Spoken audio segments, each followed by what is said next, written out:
नमस्ते फ्रेंड, कैसे हैं आप सभी। मैं बिहार की बेटी, झारखंड की बहू सीमा आप सबों का मम्मास ब्लॉग में बहुत बहुत स्वागत करती हूँ।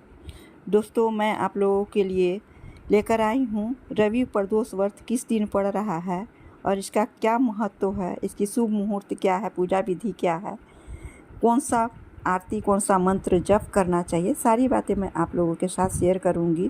एकादशी व्रत मैं आप लोगों के साथ शेयर नहीं कर पाई, कुछ बिजी थी इसलिए, लेकिन मैं प्रदोष व्रत का संपूर्ण जानकारी आप लोगों के साथ शेयर करूंगी। तो आइए जानते हैं। सनातन धर्म में हर माह के शुक्ल पक्ष और कृष्ण पक्ष की त्रयोदशी तिथि को प्रदोष व्रत रखा जाता है। पंचांग के अनुसार अप्रैल माह का दूसरा प्रदोष व्रत 21 अप्रैल 2024 को रविवार के दिन पड़ रहा है, इसलिए इसे रवि प्रदोष व्रत भी कहा जाएगा। यह दिन भगवान भोलेनाथ की पूजा आराधना के लिए समर्पित है। मान्यता है कि प्रदोष व्रत के शिव पूजन करने से सभी दुख दूर होते हैं। शिव जी अपने भक्तों को धन संपत्ति, सुख समृद्धि का आशीर्वाद देते हैं। तो आइए जानते हैं रवि प्रदोष व्रत की सही विधि, शुभ मुहूर्त, पूजा विधि, सभी जानकारियाँ आप लोगों के साथ मैं अभी शेयर कर रही हूँ। पंचांग के अनुसार चैत्र माह के शुक्ल पक्ष की त्रयोदशी तिथि का आरंभ 20 अप्रैल 2024 को रात को 10:41 पर होगा और अगले दिन यानी 21 अप्रैल 2024 को सुबह 1:11 पर समाप्त होगा। ऐसे में आप लोग इसका शुभ मुहूर्त जरूर लिख लीजिएगा, नोट कर लीजिएगा। ऐसे में उदया तिथि के अनुसार 21 अप्रैल दिन रविवार को ही प्रदोष व्रत माना जाएगा। इस दिन शाम को 6:51 से लेकर रात को 9:02 तक प्रदोष काल मुहूर्त में शिव जी की पूजा की जाती है। प्रदोष व्रत की पूजा हमेशा संध्या काल में ही की जाती है। तो इसका शुभ डेट जानना बहुत ही आवश्यक होता है कि अगर शुभ मुहूर्त में हम किसी भी देवी देवता का पूजा करते हैं तो हमें दोगुना फल प्राप्ति होता है। शिव प्रदोष व्रत की पूजा विधि क्या है, तो पूजा विधि भी जान लेना जरूरी है। प्रत्येक पूजा के दिन रवि प्रदोष व्रत के दिन सुबह जल्दी उठें, स्नान आदि के बाद स्वच्छ साफ सुथरे कपड़े, धोए हुए कपड़े पहने, मंदिर की साफ सफाई करें। फिर शिव जी को धूप देव और उनका भोग अर्पित करें। शिवलिंग पर कच्चा दूध गंगा जल से जलाभिषेक करें। इसके बाद सायंकाल में भगवान शिव की विधिवत पूजा करें। शिवलिंग पर जलाभिषेक करें, प्रदोष व्रत की कथा पढ़ें। शिवलिंग पर बेलपत्र, फूल, धतूरा, आक के फूल और भस्म चढ़ाएं। इसके बाद शिव जी के बीज मंत्र का ओम नमः शिवाय का 108 बार जाप करें। शिव चालीसा का पाठ करें। अंत में शिव गौरी समेत सभी देवी देवताओं की आरती करना चाहिए। रवि प्रदोष के दिन, क्योंकि इस दिन रविवार पड़ रहा है, तो भगवान सूर्य और भोलेनाथ की विशेष पूजा अर्चना की जाती है, जिससे हमें उत्तम स्वास्थ्य का वरदान मिलता है। हर महीने के दोनों पक्षों की त्रयोदशी तिथि को प्रदोष व्रत किया जाता है।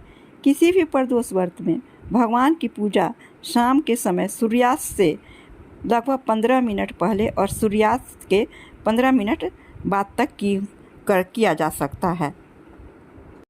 प्रदोष व्रत में कहा जाता है कि कथा सुनने से सभी इच्छाएं पूरी होती हैं। तो आइए आप लोगों के साथ मैं एक कथा भी प्रदोष व्रत की शेयर कर रही हूँ। एक स्कंद पुराण के अनुसार पुराने वक्त की बात, एक गांव में गरीब विधवा ब्राह्मणी और उसके एक पुत्र रहा करते थे, जो भिक्षा मांगकर अपना भरण पोषण करते थे। एक दिन वह दोनों भिक्षा मांगकर वापस लौट रहे थे, तभी उन्हें अचानक नदी के किनारे एक सुंदर बालक दिखा। विधवा ब्राह्मणी उसे नहीं जानती थी कि वह बालक विदर्भ देश का राजकुमार धर्मगुप्त है और उस बालक के पिता विदर्भ देश के राजा हैं, जो कि युद्ध के दौरान मारे गए थे और उनके सारे राज्य पर दुश्मनों ने कब्जा कर लिया था। के बाद पति के शोक में धर्मगुप्त की माता का भी निधन हो गया और अनाथ बालक को देख ब्राह्मण महिला को उस पर बहुत दया आई और वह उस अनाथ बालक को अपने साथ ले आई। अपने बेटे के समान उस बालक का भी पालन पोषण करने लगी। और फिर एक दिन बुजुर्ग महिला की मुलाकात ऋषि सांडिल्य से हुई। उन्होंने उस बुजुर्ग महिला और दोनों बेटों को प्रदोष व्रत रखने की सलाह दी और इस प्रकार दोनों बालकों ने ऋषि के द्वारा बताए गए नियमों के अनुसार ब्राह्मणी और बालकों ने अपना व्रत संपन्न किया। जिसके कुछ दिनों बाद ही दोनों बालक जंगल में सैर कर रहे थे, तभी उन्हें दो सुंदर गंधर्व कन्याएं दिखाई दी, जिसमें से एक कन्या जिसका नाम अंशुमती था, उसे देखकर राजकुमार धर्मगुप्त आकर्षित हो गया और फिर गंधर्व कन्या अंशुमती और राजकुमार धर्मगुप्त का विवाह संपन्न हो गया। जिसके बाद राजकुमार धर्मगुप्त ने पूरी लगन और मेहनत से दोबारा गंधर्व सेना को तैयार किया और अपने विदर्भ देश पर वापस लौटकर उसे हासिल कर लिया। और सब कुछ हासिल करने के बाद धर्मगुप्त को यह ज्ञात हुआ कि आज उसे जो कुछ भी हासिल हुआ है वह उसके द्वारा किए गए प्रदोष व्रत का फल है। जिसके बाद हिंदू धर्म में यह मान्यता हो गई कि जो भी इंसान पूरे विधि विधान से प्रदोष व्रत करके व्रत कथा सुनेगा, उसके आने वाले हर जन्म में किसी भी परेशानी का सामना नहीं करने पड़ेगा और वह सभी सुखों को भोगने वाला होगा। दिन की पूजा में बेलपत्र, अक्षत, धूप, गंगाजल इत्यादि अवश्य शामिल करें और इन सब चीज़ों से भगवान शिव की पूजा करें। इस व्रत में भोजन बिल्कुल भी नहीं किया जाता क्योंकि यह व्रत निर्जला किया जाता है। इस तरह पूरे दिन उपवास करने के बाद सूर्यास्त से कुछ देर पहले यानी शाम के समय दोबारा स्नान करें और साफ वस्त्र पहने, दोबारा पूजा वाली जगह को शुद्ध करें। इसके बाद उत्तर या पूर्व दिशा की ओर मुँह करके कुशा के आसन पर बैठकर भगवान शिव के ओम नमः शिवाय का जाप करते हुए भगवान शिव को जल चढ़ाएं और उनको पूजा करें। बहुत लोगों का सवाल होता है कि प्रदोष व्रत करने से क्या फल मिलता है। प्रदोष व्रत करने के वाले को 100 गाय दान करने का फल प्राप्त होता है। इस व्रत का जो विधि विधान से पूजा करता है उसके सभी दुख दूर हो जाते हैं। व्रत कौन रख सकता है?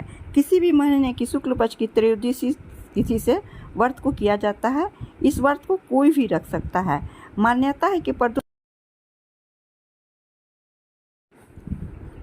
व्रत जब भी किया जाता है 11 या 21 ही करके इसका उद्यापन किया जाता है। जैसा हमारे हिंदू धर्म में ये कहा जाता है कि आप 11 या 21 ही करके इनका उद्यापन कीजिए।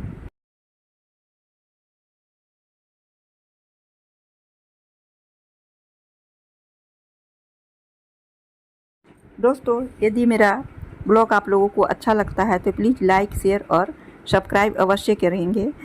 एक उपाय मैं आप लोगों के साथ हमेशा शेयर करती हूँ सभी व्रत के बारे में, जो 100% सही होती है। तो यदि आप लोग प्रदोष व्रत के दिन काले तिल को छत पर पक्षियों के खाने के लिए रखते हैं तो जातकों को सभी कार्यों में सफलता मिलती है और इस दिन को उपाय करने से घर में धन धान्य की वृद्धि होती है। इस दिन चांदी के किसी पात्र में गंगा जल, दूध, चावल और बतासा डालकर सूर्यास्त के समय चंद्रमा को अर्घ्य देना चाहिए। ऐसे हमारे हिंदू धर्म में कहा जाता है कि ये सभी मनोकामना पूर्ण करने वाली है।